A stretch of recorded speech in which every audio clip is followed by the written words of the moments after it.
Assalamualaikum warahmatullahi wabarakatuh. Alhamdulillah rabbil alamin. Wabihi nasta'inu ala umuri dunya waddin.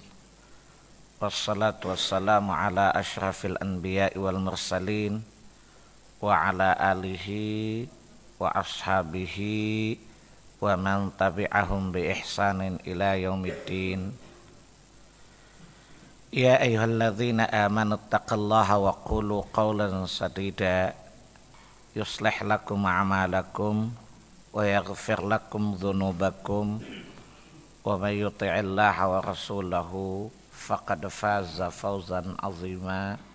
Amma ba'd, fa inna asdaqal hadithi kitabullah wa khairal hadi hadi Muhammadin sallallahu alaihi wasallam wa syarral umuri muhdatsatuha wa kullu muhdatsatin bid'ah wa kullu bid'atin dhalalah wa kullu dhalalatin finnar. Bapak Ibu, ikhwani wa akhwati fiddin, jamaah assalam rahimani Allah wa iyyakum. Alhamdulillah, dengan irada Allah Jalla wa Ala kita bisa bertemu kembali, dan yang paling utama dari itu semua, Allah Jalla wa Ala masih mengkaruniakan kepada kita iman. Kita masih berada di atas Islam, dan semoga Allah mudahkan kita dan memberi kita hidayah untuk berjalan di atas sunnah. Karena nikmat terbesar dalam hidup adalah nikmat di atas Islam, dan nikmat bagi orang Islam yang terbesar adalah di atas sunnah. Karena orang Islam dijanjikan masuk surga, tapi tidak dijamin masuk surga. Yang dijamin hanyalah satu golongan saja dari 73 golongan. Sebagaimana Nabi sallallahu alaihi wasallam bersabda, "Sataftariqu ummati ala 73 firqah." Umatku ini, maksudnya ummatul ijabah, umat yang mengijabah dakwah beliau Muslim, maksudnya Islam, akan terbagi menjadi 73 golongan. Thintani wasab'ina finnar, 72 kelak akan masuk neraka, wa wahida fil jannah, dan satu saja yang masuk surga. Hiyal jamaah, yakni yaitu al-jamaah. Qila, dan Nabi ditanya, mahil jamaah ya Rasulullah, siapakah yang dimaksud dengan al-jamaah itu? Beliau sallallahu alaihi wasallam menjawab, maka ana alaihi al-yawma wa ashabi, apa yang aku dan sahabatku berpegang di atasnya pada hari ini. Perhatikan, al-jamaah itu tidak ditentukan oleh jumlah, tetapi oleh apa. Sebab kata Nabi, makana adalah apa yang aku dan sahabatku. Berarti lihat cara, di sini cara ya, cara beragama Rasulullah dan para sahabatnya pada hari itu. Jadi bukan beragama cara hari ini. Paham? Caranya adalah manhajnya Nabi dan para sahabatnya saat agama ini pertama kali diwahyukan sampai beliau wafat. Maka Islam itu satu saja, Islam yang diwahyukan oleh Allah kepada Rasulnya, kemudian disampaikan oleh Rasulnya dan diamalkan oleh para sahabat beliau sallallahu alaihi wasallam. Islam Nusantara, wallahi demi Allah, tidak ada dalam kamus Lauhil Mahfuz. sebagai agama yang dari sisi Allah ya. Inna dina indallahil Islam. Agama yang ada di sisi Allah dan yang dia wahyukan kepada seluruh para nabi dan Allah Jalla wa'ala sempurnakan dengan diutusnya Rasulullah dan diwafatkannya beliau adalah Islam yang satu saja. Jadi andaikan Anda mengatakan saya adalah Islam Arab, itu tidak mengagetkan iblis. Tapi kalau Anda mengatakan saya Islam Nusantara, pasti iblis kaget. Kalau iblis ditanya, setuju nggak kamu? Islam itu lebih identik dengan Islam Arab, walaupun ada nenek-nenek melarang kita tidak boleh berlaga Arab. Ya maklumlah nenek-nenek, didoakan saja semoga nenek ini memperoleh hidayah di atas Islam sebelum wafatnya. Mudah-mudahan dengan hidayah yang Allah berikan, dia bisa memberikan sedikit kontribusi bagi Islam dan umat Islam. Ya baik, beliau masih muslimah, ya kita doakan semoga Allah beri hidayah. Dan doa itu jauh lebih merubah keadaan daripada Anda mendemo. Doa itu demi Allah, doa itu bisa merubah keadaan dalam waktu singkat daripada demo. Karena doa Anda meminta kepada Allah untuk merubah kondisi, dan itu jauh lebih mudah. Dzalika 'alallahi yasir. Bahwa merubah itu adalah lebih mudah bagi Allah Subhanahu wa ta'ala. Ya, kita berdoa kepada Allah, semoga Allah menunjukkan kepada kita Islam yang hakiki yang diinginkan Rasul, yang dengannya mereka masuk kategori satu kelompok tadi. Islam yang diwahyukan Allah, yang didakwahkan Rasulullah, dan yang dipraktekkan, difahami dan dipraktekkan oleh para sahabat ridwanallahu alaihim jami'an. Salawat dan salam semoga tercurahkan atas junjungan kita Rasulullah sallallahu alaihi wasallam. Mudah-mudahan kelak kita semua yang hadir di sini tidak termasuk orang-orang yang terusir dari haud beliau, tapi termasuk orang-orang yang diridhoi Allah dan diizinkan dan diridhoi oleh Allah Jalla wa'ala untuk ikut minum pada haudnya Rasulullah sallallahu alaihi wasallam. Haudnya yakni telaganya Rasulullah bernama Al-Kautsar. Ya, setiap nabi diberi haud kata Nabi. Dan haudku adalah yang paling besar, yang dinamai dengan Al-Kautsar. Bapak dan Ibu, ikhwani wa akhwati fiddin, rahimani Allah wa iyyakum. Saya selesaikan saja materi lalu karena bulan lalu saya nggak bisa datang ya. Sekedar ngulang saja bahwa kita orang mukmin wajib mengimani adanya takdir. Faham? Takdir adalah bagian yang integral dari akidah.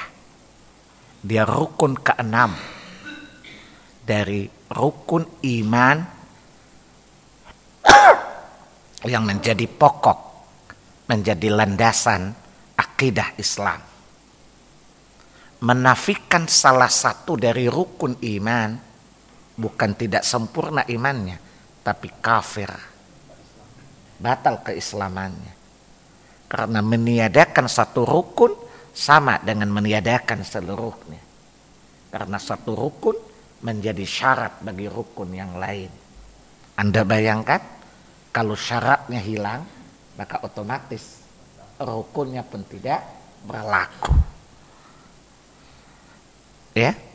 Nah, apa kata Abdullah, kata Ubadah bin Samit radhiyallahu an kepada putranya, ya bunayya ittaqillah, wahai putraku, bertakwalah engkau kepada Allah. Wallahi, demi Allah, la tattaqi hatta tu'min. Dan engkau demi Allah, engkau tidak bertakwa sampai engkau beriman. wallahi, demi Allah, la tu'min hatta tu'minu bil qadar. Dan kata beliau, demi Allah, kamu tidak pernah beriman sampai kamu beriman kepada takdir. Takdir adalah segala sesuatu yang sudah Allah ketahui, namanya takdir ilmi. Jadi Allah kan mengetahui segala sesuatu sebelum terjadi kan. Faham? Jadi takdir itu ada 4 tingkatan ya. Jadi apa-apa Allah Maha tahu tidak? Andai kata tidak ada lauhil mahfuz juga Allah tahu kan? Betul? Segala yang terjadi sebelum dan sesudah sesuatu terjadi kan Allah udah tahu. Itu namanya takdirul ilmi. Apa-apa yang Allah ketahui lalu Allah menuliskannya di lauhil mahfuz, nggak usah nanya. Katanya Allah Maha tahu, ngapain Allah nulis? Allah bilang, bukan gue yang ditanya, lo kelak yang gue tanya. Ngapain lo nanya-nanya gue? Lihat surat 21, surat Al-Anbiya ayat 23. Allah bilang, bukan Allah yang ditanya tentang apa yang dia perbuat, tapi mereka manusia yang akan ditanya tentang apa yang mereka perbuat. Ya, Allah mengetahuinya, lalu Allah menuliskannya. Faham? Ini yang dikatakan oleh Allah, ma asaba min musibatin fabima kasabat, ma asaba min musibatin fil ardi wala fi anfusikum illa fi kitabim min qabli an nabra'aha. Surat 57 ayat 22. Apa saja yang menimpa di bumi, apa saja yang menimpamu, semuanya sudah Allah tuliskan di Lauhil Mahfuz. Yang demikian itu adalah mudah bagi Allah Subhanahu wa ta'ala. Jelas ya? Jadi apa yang Allah ketahui lalu Allah tuliskan. Nah, apa yang Allah tuliskan, maka Allah ciptakan, namanya takdirul khalq. Ya contoh, Allah udah tahu bahwa ada seorang manusia namanya Salim. Nanti dia lahir di Ambon. Kemudian merantau sampai ke Bekasi sini, marahin orang-orang di Assalam. Subuh-subuh pula marahnya. Nah, Allah udah ketahui pertemuan kita hari ini bukan? Allah tulis lemput, kemudian apa? Allah ciptakan sebab akibatnya. Seluruh gerak-gerak kita itu diciptakan oleh Allah tidak? Diciptakan oleh Allah ya. Mulai dari energi kita, fisiknya semua diciptakan. Maka di surat 37 ayat 39 kata Allah, Allah lah yang menciptakan perbuatan-perbuatan kalian. Allah menciptakan sehingga apa-apa yang Allah tuliskan terjadi seperti yang Allah ketahui itu. Faham? 37 ayat 39. Kemudian apalagi? Maka takdir keempat adalah masyiah, kehendak. Artinya Allah ketahui, Allah tuliskan, Allah ciptakan. Dan itu tidak mungkin akan terwujud sampai Allah kehendaki kan? Sampai Allah izinkan. Contoh, sihir. Semua sebab akibatnya sudah Allah ciptakan bukan? Dan tidak terjadi kecuali dengan izin Allah. Kematian, Allah ciptakan kematian bukan? Alladzi khalaqal mauta. Betul? Allah menciptakan kematian. Tidak terjadi kecuali dengan izin Allah. Kata Allah, ya, wa ma kana li nafsin an tamuta illa bi idznillah kitaban muajjala. Tidaklah satu jiwa itu mati kecuali dengan izin Allah. Sudah dituliskan enggak? Tanggal sekian mati, pada hari haknya Allah izinkan, maka terjadilah apa yang dulu dia ketahui. Ya, atau di surat 64, tadi kan surat 3 Ali Imran ayat 145. Ya, kalau tentang sihir tadi surat 2 Al-Baqarah 102. Atau tentang musibah kata Allah, ya di surat 64 ayat 11. Ma asaba min musibatin illa biidznillah. Tidaklah satu musibah terjadi melainkan dengan izin Allah. Allah mengizinkannya, Allah berkehendak, maka segala yang sudah dia ketahui, dia tuliskan dan dia ciptakan sebab akibatnya itu lalu terwujud. Dan pertemuan kita hari ini adalah itu bagian dari 4 tahapan tadi. Faham anak-anak? Itulah namanya takdir, diimani. Faham? Dan itu bagian dari akidah. Maka siapa yang mengaku dirinya muslim tanpa mengimani takdir, maka dia adalah kafir dengan kesepakatan para ulama. Dan ketahuilah, salah satu fitnah akhir zaman yang pernah diinformasikan dalam nubuah Rasulullah adalah banyaknya orang kufur kepada takdir. Bagaimana cara mengimani takdir? Imani bahwa segala sesuatu seperti yang disebutkan tadi, tetapi kita tetap ikhtiar sebagaimana yang Allah perintahkan untuk ikhtiar. Mengimani takdir bukan berarti kita meniadakan ikhtiar. Mengakses ikhtiar mempersiapkan ikhtiar sebaik-baiknya bukan berarti kita meniadakan keimanan kepada takdir. Ya, siapa yang menentukan rezekimu? Allah. Dia berulang-ulang lebih dari 30 kali Allah sebutkan. Allahu yabsutur rizqa liman yasha wa yaqdiru lah. Allah lah yang sudah membatasi rezeki dari tiap-tiap hambanya. Di surat 35 tadi 34 ayat 3 surat 34 ayat 39 tadi. Qul inna rabbi yabsutur rizqa liman yasha'u min ibadihi wa yaqdiru lah. Ya, kemudian di surat 35 Fatir ayat 2. Ma yaftahillahu lin-nasi min rahmatihi fala mumsikalah. Apa saja dari rahmat Allah yang hendak dia berikan kepada manusia, yang ada yang bisa menghalanginya.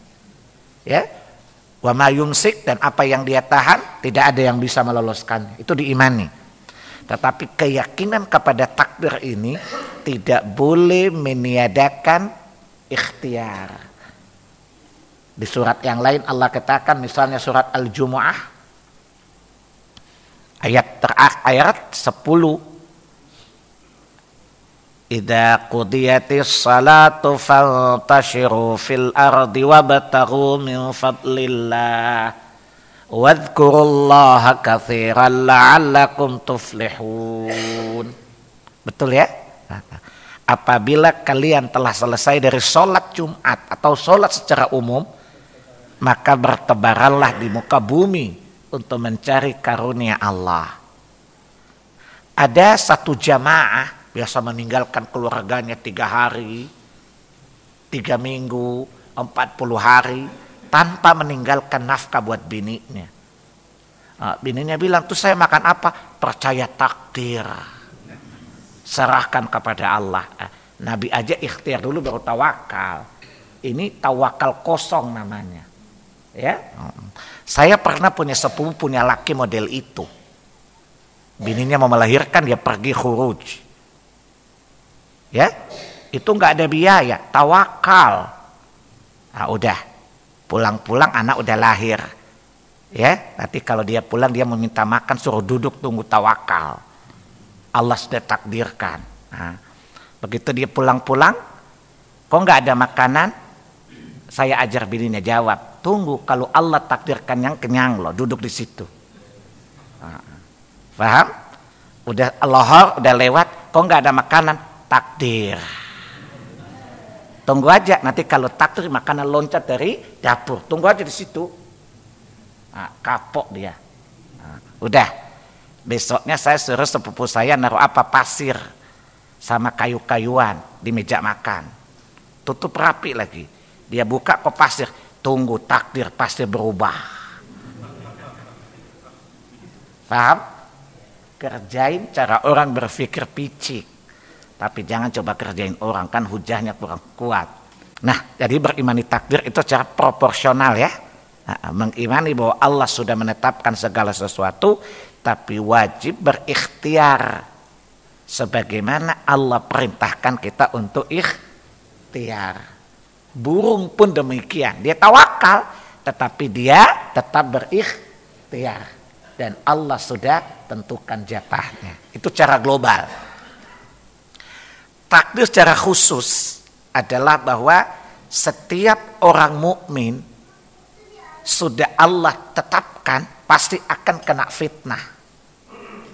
Suka atau tidak suka, fitnah itu bagian dari ketetapan takdir Allah. Sudah menjadi sunnah Allah. Dan apa-apa apa yang sudah Allah tetapkan, la tabdila li sunnatillah.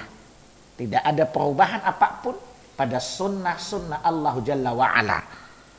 Di mana Allah telah menetapkan setiap orang mukmin pasti akan diuji oleh Allah Jalla wa'ala.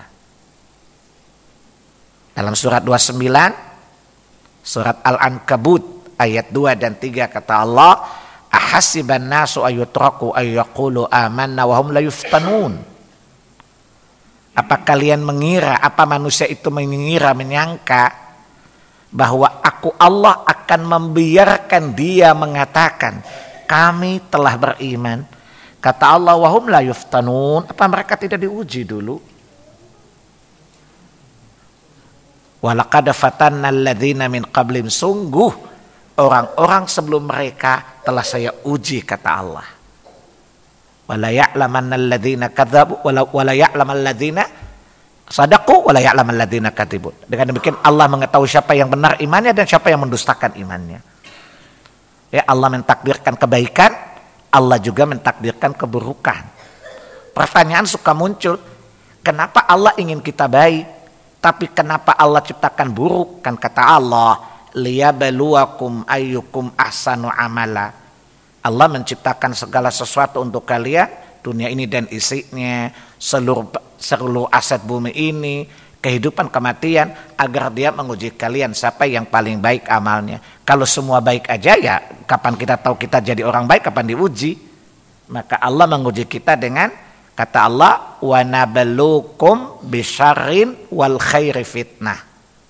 Allah pasti akan menguji kalian dengan keburukan dan kebaikan.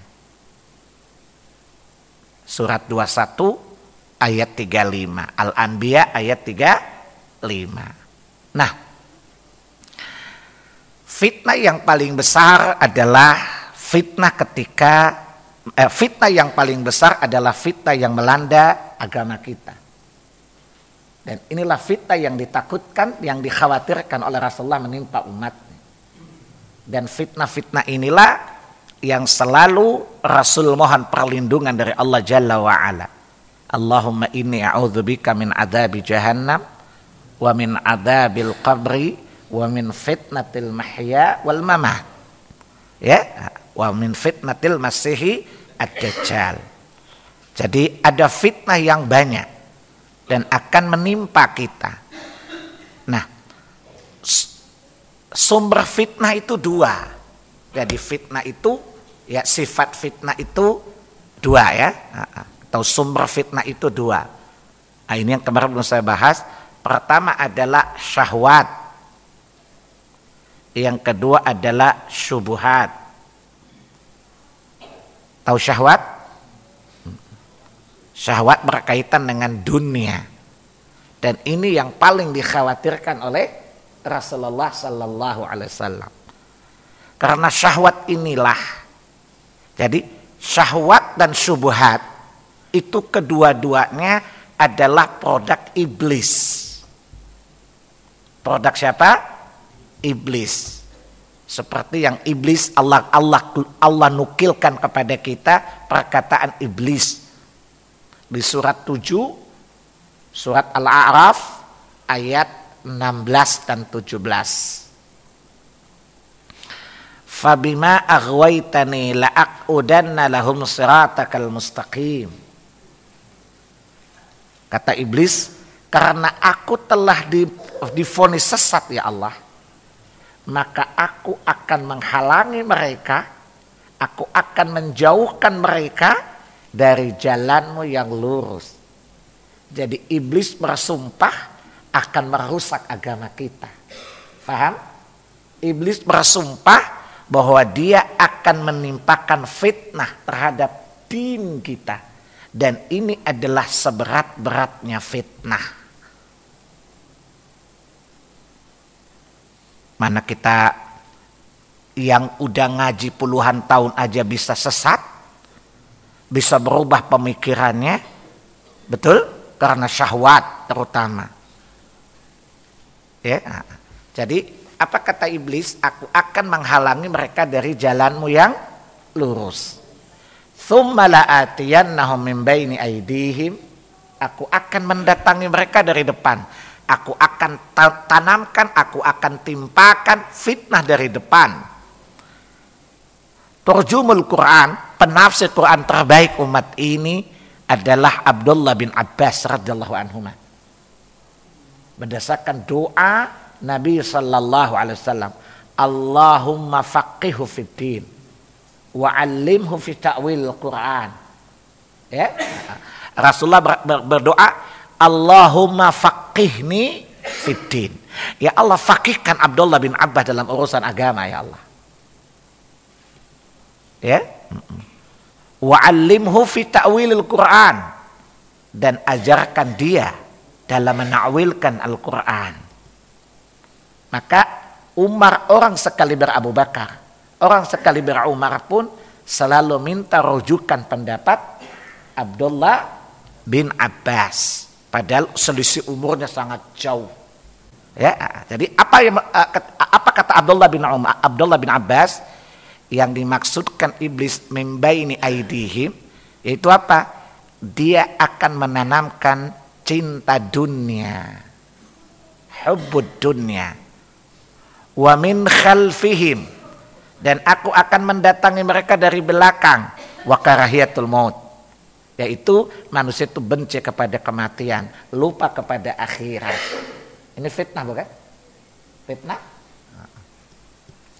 Wa an aimanihim, aku akan datangi mereka dari kanan. Maksudnya apa? Aku akan tanamkan kepada mereka syubhat, kerancuan berpikir, syak, keraguan-raguan terhadap agama mereka, dan gampang disesatkan oleh pemikiran-pemikiran yang nyeleneh. Wa an syama'ilihim, dan aku akan datangi mereka dari kiri, itu apa? Aku akan kencangkan syahwat mereka terhadap dunia tadi. Jadi fitnah yang merusak agama kita datangnya dari siapa? Iblis. Iblis itu bangsa jin atau manusia? Nah, itu setan dari bangsa jin. Dia adalah big boss setan. Nah, ada juga setan dari manusia. Nanti berkoalisi namanya. Faham ya? Mereka inilah yang kemudian dari itulah yang jadi fitnah. Jadi fitnah terbesar dalam merusak agama seorang adalah, pertama adalah syahwat, yang kedua adalah syubhat. Faham? Quran banyak menerangkan tentang itu. Ya, dalil tentang syahwat. Surat 45 misalnya ayat 23, surat Al-Jathiyah. Afara'aita man ittakhadha hawahu ilahu, afara'aita man ittakhadha ilahahu hawahu wa adallallahu ala ilmi. Apakah engkau memperhatikan orang menjadikan hawanya, nafsunya, syahwatnya sebagai Tuhan? Kemudian ayat yang lain. Jadi kalau bicara syahwat, saya definisi syahwat dulu. Syahwat itu adalah keinginan yang besar terhadap dunia. Syahwat itulah kesenangan yang besar terhadap dunia. Lihat surat 3 Ali Imran ayat 14. Hubbus syahwati minan nisa'i wal banin wal qanatiril muqantarati minadh dhahabi wal fiddah wal khailil musawwamati wal an'ami wal harth, dzalika mata'ul hayatid dunya wallahu indahu husnul ma'ab. Telah dijadikan indah dalam syahwat manusia, yaitu awowo pasti ngiler dengan awewe, awewe pasti ngiler dengan awowo dalam perkara seks. Paham? Anak, emas, perak, tunggangan, tanah pertanian, semuanya disukai oleh nafsu, bukan? Dan kata Allah, dzalika mata'ul hayatid dunya. Kata Allah apa? Telah dijadikan indah dalam pandangan syahwat. Ingat bahwa sumber malapetaka yang paling besar itulah syahwat. Karena dari syahwat terjadilah syubhat. Tapi tidak semua yang syubhat itu menyebabkan syahwat. Contoh, para sufi itu orang zuhud enggak? Mengurangi syahwat bukan? Tapi orang paling bodoh di dunia karena syubhat bukan? Mereka sesat karena syubhat yang mereka buat bukan? Tapi semua orang yang karena syahwatnya biasanya suka menimbulkan syubhat. Setiap orang yang terkena syahwat itu pasti menyeret dia untuk syubhat. Dia membuat kerancuan untuk membenarkan syahwatnya. Semua ustadz yang terkena syahwat pasti mereka akan terseret kepada syubhat. Yaitu apa? Membuat fatwa-fatwa yang rancu, menimbulkan syubhat untuk menyelimuti, melindungi syahwatnya seakan-akan apa yang dia lakukan itu benar. Tapi sekali lagi, tidak semua orang yang terkena syubhat itu karena syahwat. Contoh ahli ibadah dari kaum sufi tadi. Mereka zuhud bukan? Mereka menjauhkan diri dari syahwat bukan? Tapi mereka tenggelam dalam syubhat. Menganggap bahwa mereka adalah orang yang paling dekat dengan Allah. Caranya apa? Mereka membuat ibadah dengan suluk masing-masing, namanya thariqah.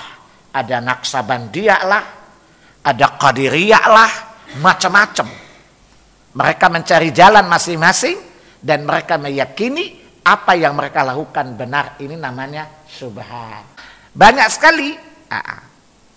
Contoh kita dapati dalil syahwat tadi. Jadi orang dari syahwat pasti akan menghadirkan dia, mendorong dia, menyeret dia kepada syubhat. Lihat surat 7 Al-A'raf ayat 175 dan 176.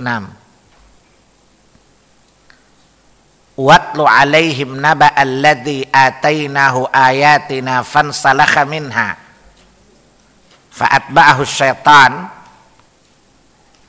Bacakan Muhammad tentang seseorang yang telah kami fahamkan ayat-ayat kami. Berarti orang ini alim, faqih, alim, faqih tentang din. Faham? Akan tetapi dia melepaskan diri dari ayat-ayat Allah tadi. Kalau ustadz melepaskan diri dari ayat-ayat, pasti dia akan membuat dalil baru enggak? Dalil baru itu namanya apa?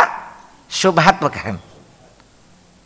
Ditanya, ustadz, kata hadis begini, kan kata hadis musik haram. Oh tidak apa-apa, namanya musik Islami namanya. Dia kasih untuk apa? Untuk membenarkan syahwatnya. Paham? Karena dia suka dengan musik, atau dia punya kelompok tukang main musik. Nah supaya musiknya nampak halal, dikasih judul musik Islami. Kalau dia suka zina, dia kasih bilang menurut Imam Abu Hanifah boleh menikah tanpa wali. Paham? Supaya nikah semalam misalnya. Ada nggak kayak gitu? Jadi kalau syahwat pasti dia rancu kepada, dia lepaskan diri dari ayat-ayat Allah. Allah jelaskan apa faktor penyebab ulama ini membuat syubhat karena syahwatnya. Ayat 176-nya. Walau syi'na larafa'nahu biha, kata Allah. Sekiranya kami mau, kami angkat derajatnya. Kenapa? Maksud Allah, andaikan dia tetap di atas ilmu yang telah kami fahamkan kepadanya, tentu kami angkat derajatnya. Karena Allah berfirman, in yarfa'illahu alladhina amanu minkum walladhina utul ilma darajat. Karena Allah akan mengangkat derajat orang beriman dan berilmu. Tetapi karena dia telah meninggalkan ayat Allah, maka Allah rendahkan derajatnya. Apa faktor penyebabnya? Kata Allah, walakin akhlada ilal ardi wattaba'a hawa. Karena dia lebih condong kepada apa yang ada di bumi, di dunia, dan mengikuti hawa nafsunya. Faham? Jadi setiap orang yang terkena syahwat pasti dia terjerumus kepada syubhat. Ya, coba. Ustadz makan riba nih. Ustadz, riba kan haram. Oh iya, tapi kalau sudah disahkan oleh pemerintah halal. Nah, gelo nggak ini Ustadz? Ini menurut antum, ini Ustadz gila apa gelo ini? Gelo ya. Nah, itu contoh kan. Biasa kalau syahwat pasti membuat dia jadi menimbulkan syubhat, rancuan. Fatwa-fatwa yang nyeleneh itu kan karena syahwat. Apakah syahwat berkuasa, syahwat wanita, atau syahwat harta, itu biasa pasti menyeret orang untuk membuat syubhat. Karena coba antum perhatikan, semua syubhat-syubhat yang ditimbulkan oleh Yahudi dan Nasrani semuanya karena syahwatnya.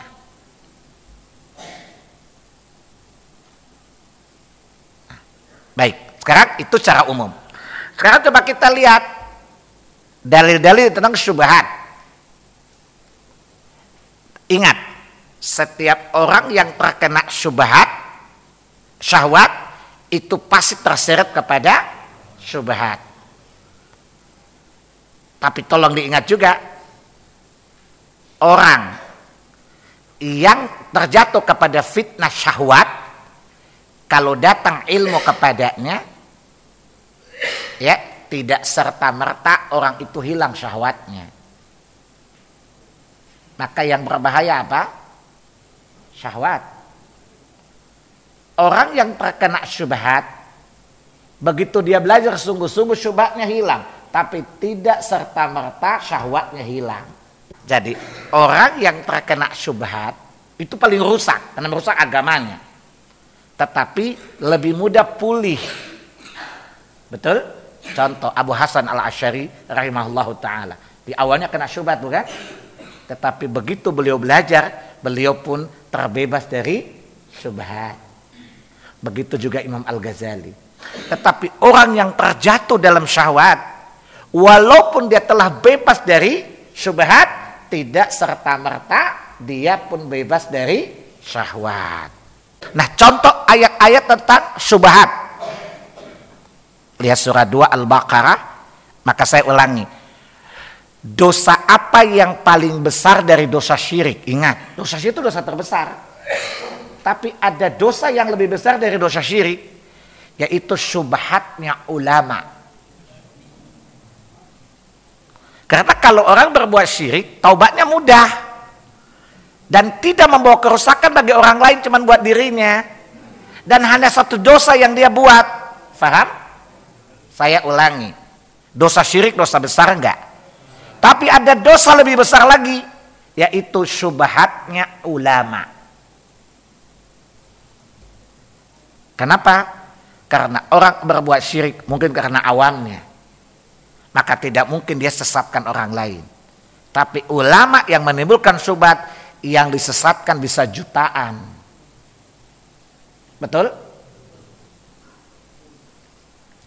Kalau orang yang berbuat syirik, hanya satu dosa diperbuat syirik saja. Mungkin zina enggak. Tapi kalau ustadz yang bisa membuat syubhat, itu bisa mendatangkan banyak dosa bukan? Contoh, ustadz ditanya, Ustadz, bagaimana kita berdoa kepada wali-wali di kuburan? Oh enggak apa-apa, mereka orang dekat dengan Allah, minta saja. Nah, ini syubhat bukan? Jadi ini membawa kesyirikan bukan? Yang syirik satu atau banyak? Banyak. Oleh karena itu, taubatnya pun paling sulit dari semua dosa adalah taubatnya ustadz yang suka menyebarkan syubhat. Lihat surah 2 Al-Baqarah 159 dan 160. Innal ladzina yaktumuna ma anzalna minal bayyinati wal huda min ba'di ma bayyanahu lin-nasi fil kitab ulaika yal'anuhumullahu wa yal'anuhumul la'inun. Sesungguhnya orang yang menyembunyikan petunjuk, keterangan-keterangan yang telah kami terangkan kepada manusia dalam kitab ini syubhat bukan? Apa kata Allah? Ulaika yal'anuhumullahu wa yal'anuhumul la'inun. Maka mereka dilaknat oleh Allah dan dilaknat oleh seluruh yang melaknat. Ini dosa besar atau dosa kecil ini? Orang syirik aja nggak pernah dibilang dilaknat kok dalam Quran kan? Kemudian coba lihat cara taubatnya. Illal ladzina tabu wa aslahu wa bayyanu. Kapan Allah menerima taubatnya? Dia meninggalkan perbuatan itu taubat, tidak mengulangi lagi. Cukup tidak, dia harus melakukan islah, perbaikan. Karena apa? Fatwa seorang ulama itu bisa membawa dampak kerusakan di tengah masyarakat, bukan? Ya contoh, ada ustadz ditanya, Ustadz, apa hukumnya laki-laki dan perempuan bukan mahram bersalaman? Maka ustadz ini mengatakan, perlu kita perhatikan bahwa bersentuhan untuk menghormati orang lain tidak apa-apa.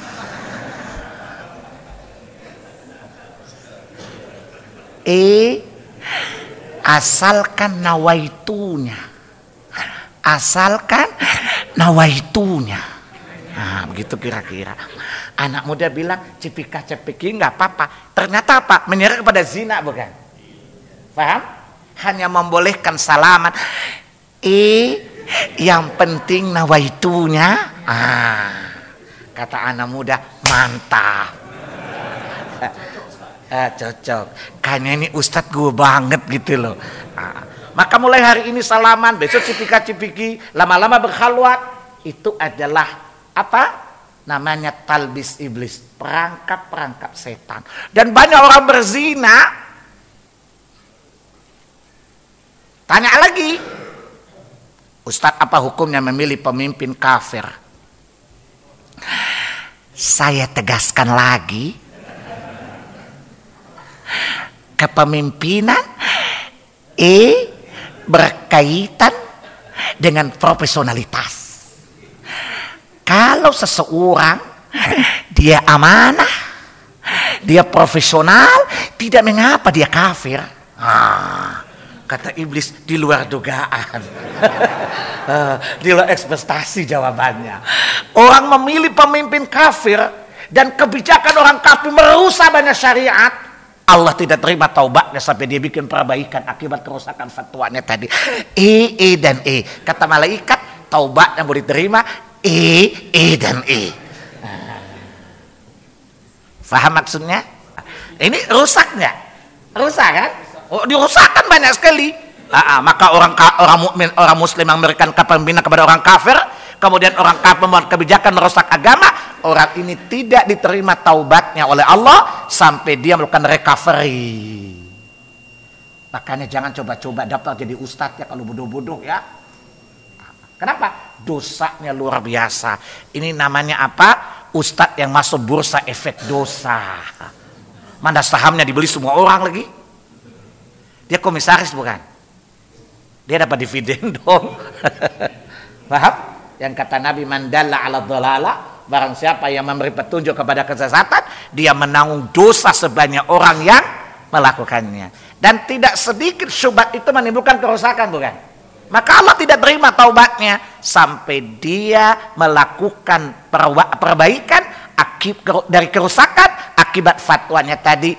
Atau misalnya karena, maka dia bilang bahwa pemimpin yang kafir tapi adil itu lebih baik daripada pemimpin muslim tapi zalim. Udah gitu jual-jual nama Ibnu Taimiyah lagi. Apa kata iblis? Hei profesor, saya ini tukang bohong, tapi ternyata lu lebih bohong lagi ya. Tapi nggak apa-apa, lanjutkan. Kita kan teman koalisi. Aneh nggak? Berani lo berdusta.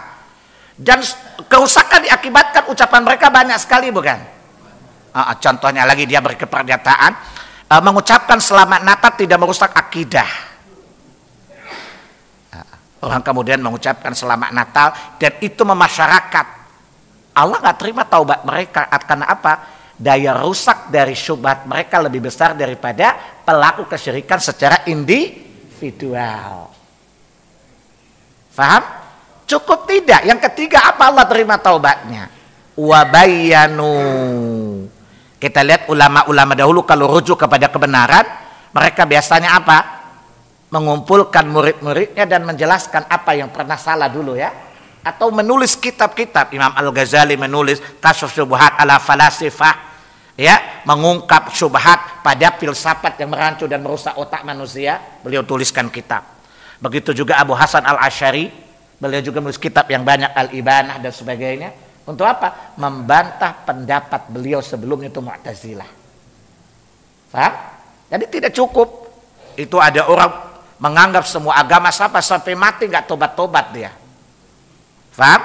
Kira-kira malaikat bilang apa? Malaikat bilang apa? Mantap, tangan gue udah gatal lama greget sama lo.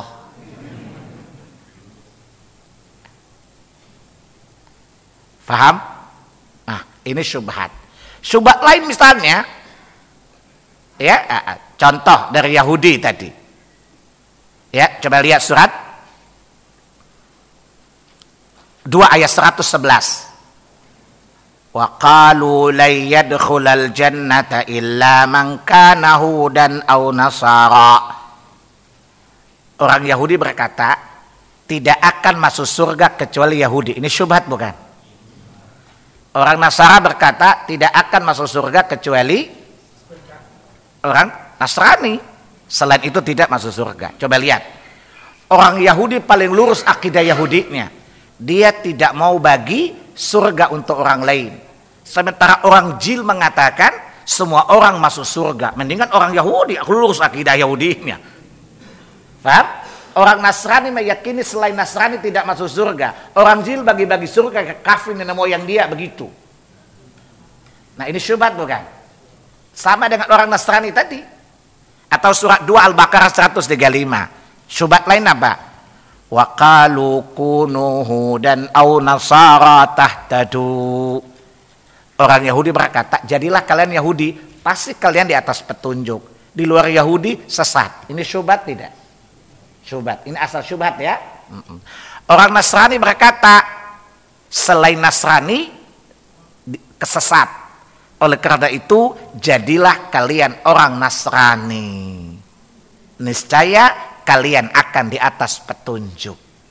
Ini syubhat. Jadi syubhat itu awalnya datang dari iblis. Diadopsi oleh anak buahnya orang kafir. Yahudi dan Nasrani. Kemudian tanpa kita sadari diteladani dan dicontoh oleh orang Islam. Dan mereka yang paling berbahaya adalah kalau tadi orang Nasrani katakan oke, kita bisa tolak.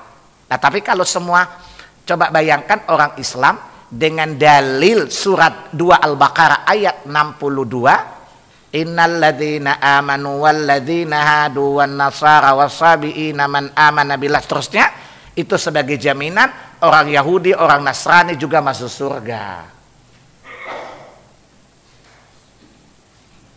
Syubhat ini paling berbahaya. Ini fitnah yang paling besar yang menimpa agama. Sehingga mari pertama kita belajar.